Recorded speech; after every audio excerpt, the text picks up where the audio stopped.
Hey everybody, Sean with Triangle of Truth here, and I am back with, at least for me, it's kind of a rare question of the week.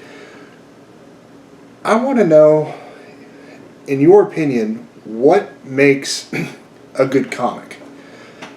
And I'm asking this because I was just kind of sitting here, wondering and thinking to myself, is it the same for everybody, or how different is it, from person to person as to what they look for in a trade or single issues that makes it good for you. So I figure I'll label out a few things of mine and we'll go from there and just kind of see what happens. First and foremost for me, obviously, the story. Got to have a good story. Otherwise, what is the actual point in reading the thing? Number two, and this is kind of just maybe me being a little bit of snobby or not, but great artwork is also, to me, what makes a great comic.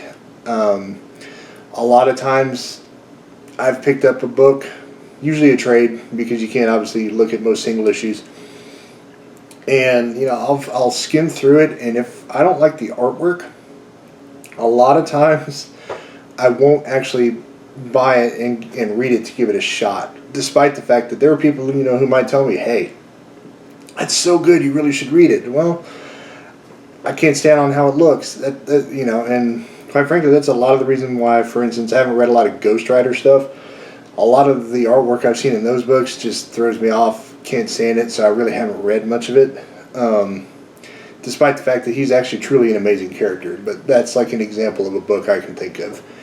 Now, there have been times where, when I first started reading, I was really nitpicky when it came to artwork, and that severely limited me. So, because I was I wanted the characters to look like people and whatnot, so I wouldn't stray too far out of that kind of thing.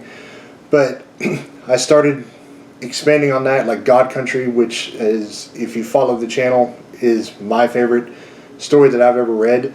That was one where I gave the artwork, I looked at it, I was like, I don't hate the artwork, so let me go into it and just see what happens. And now it's allowed me to expand and appreciate more artwork, the different types. It doesn't always have to be the super great stuff like a Jim Lee or Alex Ross. Who else? Clayton Crane, a few other guys that do these really amazing detailed drawings. I can go into Scotty Young. I've really became a huge fan of like his style and everything, and things like that, and a few others. So artwork for me definitely is one of those where the visual can draw me in, the story can keep me hooked. So I would almost say that those two are intertwined as to the most important things. I'm not one of those, are you one of those people where is the company that writes the story, is that something that matters to you? Believe me, I know people that literally will not stray from Marvel and DC, that will not get into these indie companies. I'm not one of those people. I will literally try anybody and everybody, because I try to follow the creative team more than I do the company. A good example for me is a writer that I love is Donnie Cates. Donnie's written for several different companies, but everything I've read from him has been amazing. He's one of my favorite writers. Scotty has written for several different companies. Everything he does. Another guy, I'm trying to think of who else. John Leese, he's written for, just one of those. I try to follow those people, the creative, more so than I do the companies themselves. That said, there are some companies where you can look at them and they do great with specific genres. Aftershock is a really good example of, they do really great horror, that kind of stuff. And so if that's kind of your bread and butter, that's a great place to go. Image does a lot of really great stuff. Image is actually really well-rounded, in my opinion. They have your heroes, they have your villains, they have these horror stories, so they're one of the best-rounded companies when it comes to that kind of thing. Even Boom Studios is really, as I've looked more into them and given some of their stuff a try, same thing with them.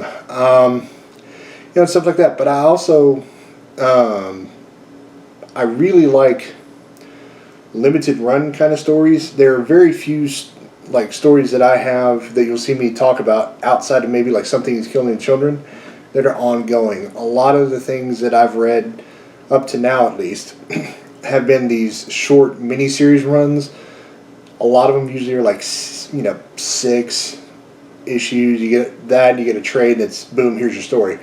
A lot of that's because since it is a limited number, they give you a lot in a very short amount of time.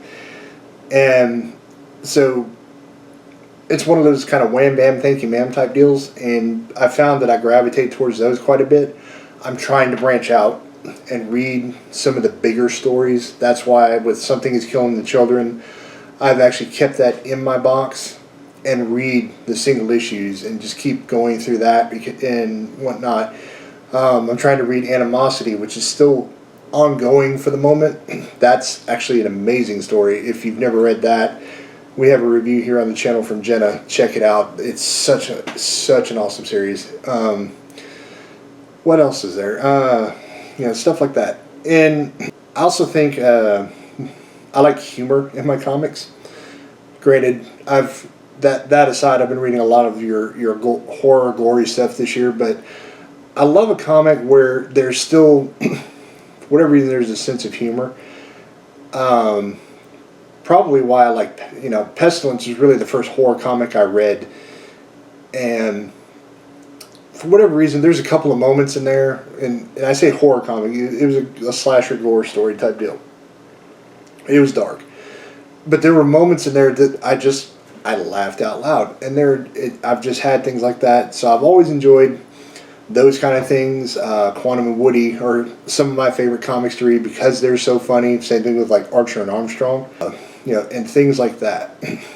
Probably the last thing I'll mention in this, because I don't want to ramble too much, but villains. I love a villain story will almost grab me more than a hero story. Great example would be the New 52 run of Sinestro. That stuff, if you've never read it, Sinestro to me is more interesting than Hal Jordan. I said it. I also feel the same way a little bit about Reverse Flash. There are a lot of ways that I feel like he would be a more interesting character if you really devoted a series to him. Don't get me wrong, Barry is one of the most diverse and interesting characters in all of comics, but especially DC. But I would love one based on Eobard Thawne. It'd be amazing. Not to mention, sidetrack, but Anthony Starr, who plays Homelander in The Boys, also needs to play Eobard in the movies. Period. There you go. You're welcome, DC. But yeah, villain stories. The Life and Death of Toya Harada. Toya Harada is what an interesting character, but he's also extremely brilliant. Joker's another one. You can go on and on with the amount of villains.